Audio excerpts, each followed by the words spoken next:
Rancangan Candace Owen untuk memusnahkan Amerika akhirnya telah didedahkan dan Anda pasti tidak terkejut mendengarnya. Ia bermula dengan perjalanannya ke Rusia, atau lebih tepat lagi, ia menjadi huru-hara dengan perjalanannya ke Rusia karena dia telah menipu pengikut-pengikutnya. Yang harapnya, pada ketika ini, bukankah Anda berkata, "Ya, saya akan pergi bercuti bersama keluarga"? Rupanya ia bukanlah percutian keluarga. Ia sebenarnya adalah lawatan PR yang direka khas untuk menunjukkan betapa rapatnya dia dan Rusia, seolah-olah mereka benar-benar sahabat sejati. Sekarang pula berkata, semua orang menipu anda. Rusia dan Amerika sebenarnya patut berkawan, bla bla bla. Kita mempunyai nilai yang sama jika kita benar-benar mengamalkan nilai Amerika kerana Amerika sedang dimusnahkan dari dalam. Dan ia memang pelik kerana naratif seperti itu selari sepenuhnya dengan apa yang propagandis Rusia mahu rakyat Amerika lihat. Tetapi inilah bahagian yang paling jelas daripada semua yang berlaku. Dan saya rasa ini tidak akan mengejutkan anda kerana inilah rancangan mereka. Ini adalah segala yang mereka fikirkan dengan keanehan Tucker Carlson dan sifat psikotik Candace Owens. Semuanya telah bersatu dengan cebisan kecil ini, kawan-kawan. Selamat datang ke Pushback, saya Mira K, hos anda. Pastikan anda tekan butang langgan untuk menaikkan video ini dan lakukan apa yang perlu untuk melawan balik. Kerana tidak seperti Candace Owens di luar sana, kami sebenarnya mahu mempertahankan Barat dan bukannya bersekongkol dengan musuh kita. Izinkan saya tanya satu soalan yang sangat penting. Kerana anda mungkin pernah dengar, mungkin juga tidak. Tapi ada desas-desus di Amerika bahawa anda akan menjadi Presiden Amerika Syarikat yang hebat seterusnya. Saya minta maaf kerana bertanya. Tapi tak mengapa. Saya selalu beritahu pendengar saya bahawa saya tidak akan bertanding untuk jawatan presiden. Saya hanya akan bertanding untuk jadi diktator kerana saya tak mahu berurusan. Saya tak mahu berurusan dengan Kongres. Saya tak mahu berurusan dengan pelobi. Saya tak mahu berurusan dengan semua ini. Saya tak mahu berurusan dengan Lindsey Graham yang asyik menyeru untuk perang lagi. Saya akan jadi seperti inilah yang kita akan lakukan dan inilah yang kita tak akan lakukan. Jadi saya beritahu mereka, undilah saya jika syaratnya boleh diterima bahawa saya akan jadi diktator Amerika Syarikat dan itu sahaja. Tapi untuk jangka masa pendek, saya benar-benar. Tapi maksud saya, mungkin dia memang suka diktator. Sebab itulah dia berada di Rusia. Tapi itu bukan rahsia yang kita cari. Saya tak berminat untuk bertanding jawatan kerana terlalu banyak kepalsuan. Juga anda tahu, kekecewaan besar terhadap Trump. Saya memang berminat untuk benar-benar menyokong seseorang seperti Tucker Carlson. Jadi, saya akan lakukan begitu. Ya, saya akan lakukan begitu. Cinta, itulah dia. Boom, bam, bang, kelakar. Boom, bam. Dia mahu Tucker Carlson berkuasa. Awak tahu, lelaki yang dulu pura-pura menentang Islam dan kononnya bijak dan sekarang tiba-tiba jadi penyokong undang-undang syariah dan menyebarkan propaganda Rusia secara terang-terangan. Propaganda Rusia yang sebenar menjemput orang ke rancangan beliau yang tujuannya untuk menghancurkan ideologi Amerika. Tucker Carlson yang terkenal kini pada dasarnya disokong oleh Candace Owens untuk pencalonan yang dia sendiri belum umumkan. Tapi adakah awak akan terkejut kalau itu berlaku? Sebab saya nak beritahu kawan-kawan, saya tidak akan terkejut. Jika Tucker Carlson memutuskan untuk berkata, "Ya, kamu semua tak pernah berhenti bercakap tentang saya selama beberapa tahun ini. Mari kita gunakan itu dan mari kita jadi presiden untuk melawan Trump yang jahat." Itulah sebabnya mereka semua berubah arah. Namun, cerita ini lebih mendalam kerana ini bukan sekadar tentang Candace dan Tucker cuba mencari jalan untuk menjadikan Tucker sebagai presiden. Ia tentang siapa yang menjadi otak di sebalik alasan ini. Kenapa orang mahu meletakkan Tucker berkuasa sejak awal lagi? Untuk dia bertanding, saya akan wujudkan dinamik yang sama seperti saya dan Charlie dan berusaha sepenuhnya untuk membantunya menang kerana dia Tucker. Juga sangat mesra dan rapat dengan Charlie Kirk. Ya, memang begitu. Dan adakah anda nampak betapa sengajanya perkara itu? Ingat kepada semua penonton di luar sana yang berkata, "Tucker, awak seperti mengkhianati kami." Lelaki ini seperti tidak, pastikan untuk mengingatkan semua orang bahawa kamu semua adalah kawan sebenar Charlie Kirk kerana mereka berharap untuk mendapatkan sokongan Barat, sayap kanan Barat untuk mempertahankan perkara ini. Baiklah, tapi seperti yang saya katakan, kita akan habiskan temu bual ini dan kemudian kita akan kupas logik tentang apa yang sebenarnya berlaku di sini. Kerana perkara ini anda tidak akan terkejut untuk dengar telah dirancang dengan begitu sempurna. Anda lihat dia menjadi salah satu daripada segelintir suara. Saya juga ingin sebutkan Megyn Kelly yang berkata benar tentang Charlie yang mengubah perspektif di penghujungnya. Ya, itu hanya membuat saya lebih yakin dan dia juga berada di tempat yang baik dalam hidupnya. Anak-anaknya sudah besar. Saya dengan penuh rasa syukur akan menyokong seseorang seperti Tucker Carlson. Tidak, anda tidak akan dengan penuh rasa syukur menyokong seseorang seperti Tucker Carlson. Anda sudah pun merancangnya dan kini anda telah secara terbuka menyokongnya serta memberitahu kami semua dengan tepat apa yang akan berlaku, iaitu Tucker Carlson merancang untuk bertanding.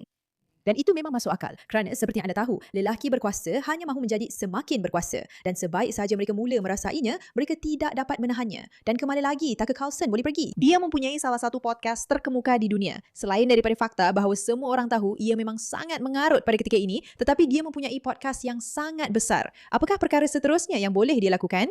Perkara yang akan menjadikannya lelaki sejati, pertarungan utama melawan egonya. Sebenarnya, itulah Presiden Amerika Syarikat. Tetapi seperti yang saya katakan pada permulaan episod ini, kita memang perlu cuba dan mencari tahu mengapa di Rusia mereka memutuskan untuk membuat pengumuman tentang Tucker Carlson kerana ia sangat mendedahkan. Sekarang, saya ingin mengingatkan semua penonton bahawa lawatan yang kelihatan tidak bersalah ke Rusia ini, di mana dia seperti, wah, Moskow sangat cantik, bla bla bla, sebenarnya termasuk satu acara di mana dia bersama Taliban. Anda tahu, seperti kumpulan jenis ISIS yang kita semua sangat suka dan puja itu, ia juga melibatkan banyak perkara yang indah Ia bersih. dan di mana dia hanya menyebarkan propaganda Rusia. Sekarang, untuk anda yang mungkin terlupa, Rusia sedang berada dalam peperangan. Peperangan yang benar-benar serius dengan Ukraine selama bertahun-tahun. Dan ia agak berbahaya daripada apa yang kita sangkakan. Tidak, orang ramai sangat bimbang tentang keselamatan saya dan fikir segala macam perkara buruk akan berlaku. Tetapi kami rasa sangat selamat dan Moskow sangat cantik. Ia bersih. Saya memang ingin kembali dan meluangkan lebih banyak masa di Rusia tanpa. Semua bahan propaganda itu, kita selamat. Semuanya baik-baik saja. Anda selamat kerana anda di bawah perlindungan Putin. Ayuh, mari kita semua jujur. Dan seolah-olah itu benar-benar membuat anda selamat. Tetapi anda didakwa telah dibayar banyak wang, kononnya, banyak wang untuk mendakwa bahawa Rusia adalah tempat yang paling selamat, paling bersih, paling indah di seluruh dunia. Ingat, apa yang mereka cuba lakukan sekarang ialah taktik yang sangat mudah untuk melihat parti-parti kuat di Amerika dan berkata, kami mahu menghancurkan mereka. Jadi, bagaimana kita nak pecahkan? Kita mula mengelirukan orang ramai. Kita mengelirukan orang dalam setiap cara yang mungkin. Kita beritahu mereka, anda tahu, perkara yang anda diberitahu sepanjang hidup anda, itu teruk. Itu sebenarnya satu pembohongan. Sebenarnya, ia hebat. Rusia sebagai contoh. Adakah anda tahu bagaimana anda semua mempunyai pakatan untuk melawan kejahatan? Sebenarnya, anda adalah sebahagian daripada kejahatan itu dan perlahan-lahan mereka memecahkan pergerakan Republikan. Setiap tindakan yang dilakukan oleh Candace direka untuk memecah belahkan dan mengelirukan. Itulah garis panduan utamanya. Kenapa? Kerana apabila anda berpecah belah dan keliru, anda mudah untuk dimanipulasi. Mudah sahaja. Berpecah belah dan keliru memudahkan manipulasi. Sekarang kita perlu tanya diri sendiri, apa yang mereka cuba manipulasi kita untuk lakukan? Baiklah, saya rasa kita akan lihat dalam masa sesaat lagi. Sekali lagi, ingatlah apabila anda berpecah belah dan anda keliru dan anda diberitahu bahawa Rusia adalah musuh, anda sentiasa tahu perkara itu. Dan kemudian anda lihat, Candace Owens memuat naik perkara ini, ia membuatkan anda semakin keliru.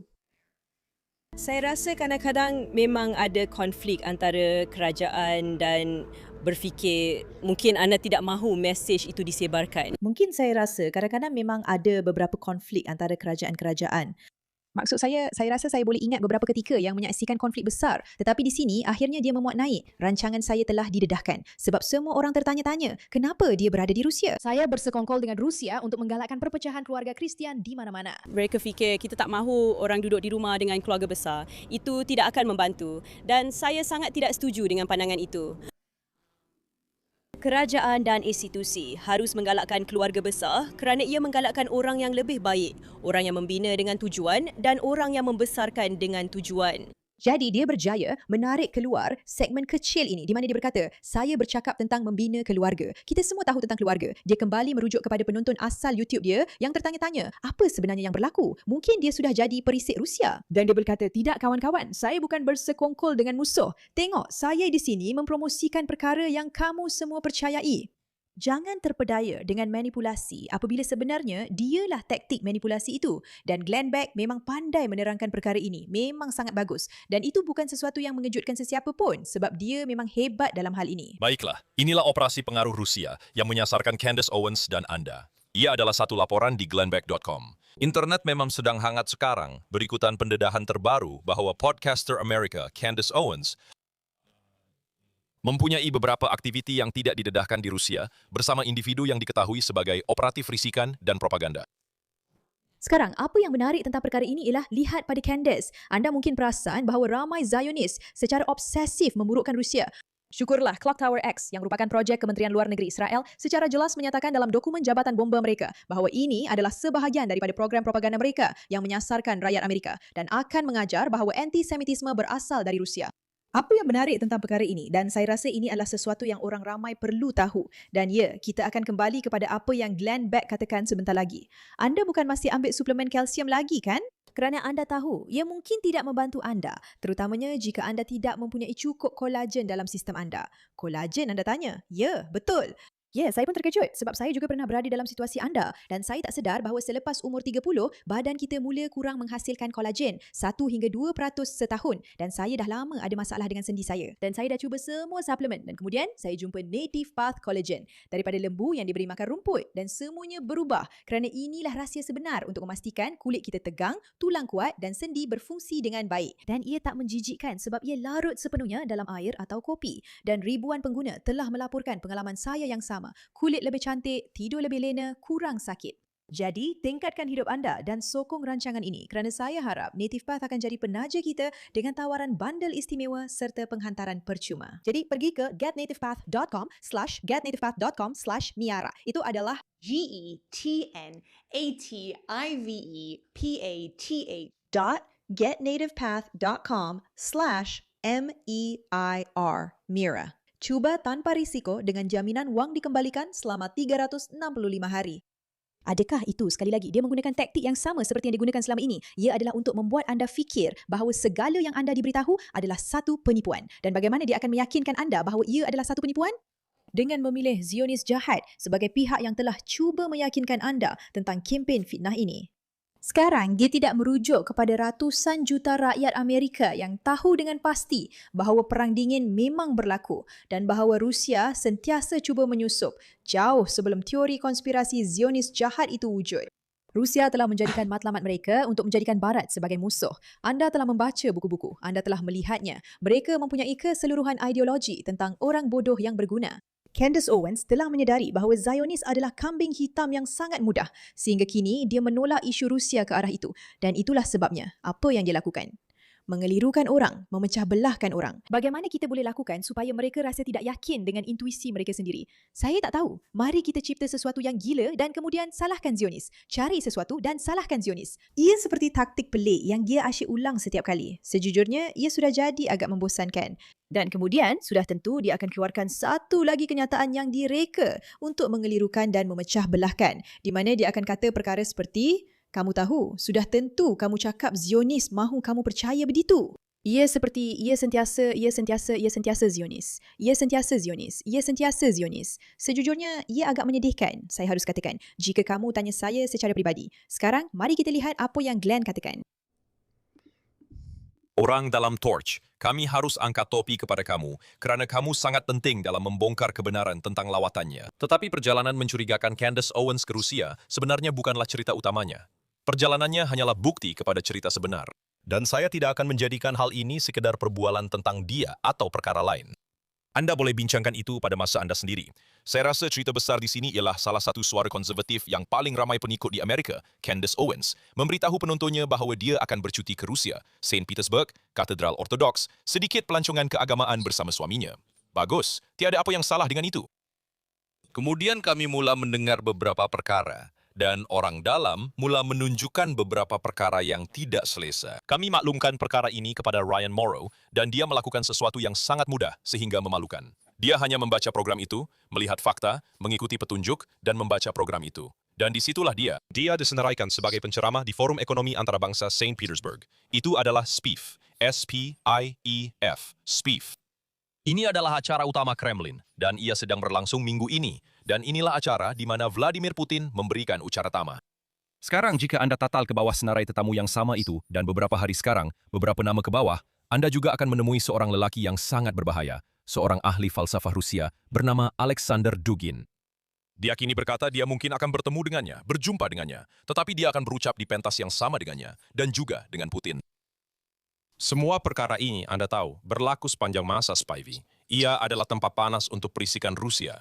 Ia dianjurkan oleh peringkat tertinggi kerajaan Rusia.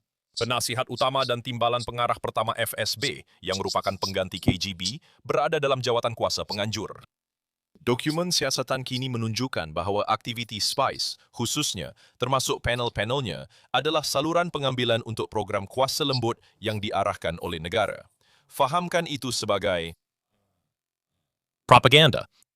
Dan disitulah mereka, dan saya memetik merekrut pempengaruh asing dalam projek seperti kerjasama media. Fail-fail tersebut menyatakan bahwa panel itu digunakan khusus untuk tujuan ini. Owens berada dalam panel yang dipenuhi dengan agen disinformasi Rusia yang dikenali dan dikenakan sekatan oleh Amerika Serikat dan EU. Cerita ini bermula apabila kami mula menarik benang bersama Ryan Morrow kerana benang itu tidak membawa kepada Candace, ia membawa kepada orang lain. Beberapa orang yang benar-benar bijak telah menghabiskan satu petang membuat penyelidikan. Dan apa yang mereka temui bukanlah gosip tentang, Anda tahu, percutian seorang podcaster. Ia seperti suara yang menyala di atas satu nama, Alexander Dugin. Dan apabila Anda benar-benar membaca siapa lelaki ini, Anda akan faham kenapa setiap loceng amaran yang patut berbunyi mula berdering. Jadi, biar saya perkenalkan Anda kepada lelaki paling berbahaya yang mungkin Anda tidak pernah dengar atau pelajari, kecuali jika Anda sudah lama mengikuti program ini. Jika anda mengikuti Pushback, anda pasti tahu banyak tentang Alexander Dugin kerana kami pernah bercakap tentang beliau. Kerana sama seperti Ikhwanul Muslimin yang menjelaskan manipulasi Qatar, Alexander Dugin adalah otak di sebalik manipulasi Rusia terhadap Amerika. Kedua-duanya sedang berusaha sedaya upaya untuk menghancurkan Amerika Syarikat atau Barat secara keseluruhan. Ini penting, sangat penting. Jadi, dengarlah baik-baik. Mereka memanggil Alexander Dugin sebagai otak Putin. Otak Putin. Beliau ialah ahli falsafah untuk projek Rusia moden. Beliau sangat jujur tentang projek itu dan apa sebenarnya projek tersebut. Pada tahun 1997, sebelum kebanyakan daripada kita mempunyai email, beliau menerbitkan sebuah buku yang menerangkan cara untuk mengalahkan Amerika Syarikat tanpa melepaskan satu tembakan pun. Beliau menulis, Rusia harus menggalakkan semua jenis pemisahan, konflik etnik, sosial, radikal, dan perkauman, serta menyokong kecenderungan pengasingan dalam dasar Amerika Syarikat. Golongan yang percaya Amerika Syarikat sepatutnya hanya menumpukan kepada masalah dalaman mereka sahaja. Sekarang, beritahu saya jika itu tidak kedengaran, seperti ramalan cuaca untuk 10 tahun yang lalu. Beritahu saya jika itu tidak kedengaran seperti apa yang telah kita lihat. Anda semua perlu dengar perkara penting ini. Saya sepatutnya mulakan perkara ini di awal video kerana ini sangat penting untuk memahami segala yang telah kita lihat dengan Candace, Tucker dan Meghan. Mereka memanggil Alexander Dugin sebagai otak Putin. Otak Putin. Dia ialah ahli falsafah bagi projek Rusia moden. Dia telah sangat jujur tentang projek itu dan apa sebenarnya projek tersebut. Pada tahun 1997, sebelum kebanyakan daripada kita mempunyai email, dia menerbitkan sebuah buku sebelum saya lahir tentang bagaimana untuk mengalahkan Amerika Syarikat tanpa melepaskan satu tembakan pun. Bagaimana untuk mengalahkan Amerika Syarikat tanpa melepaskan satu tembakan pun?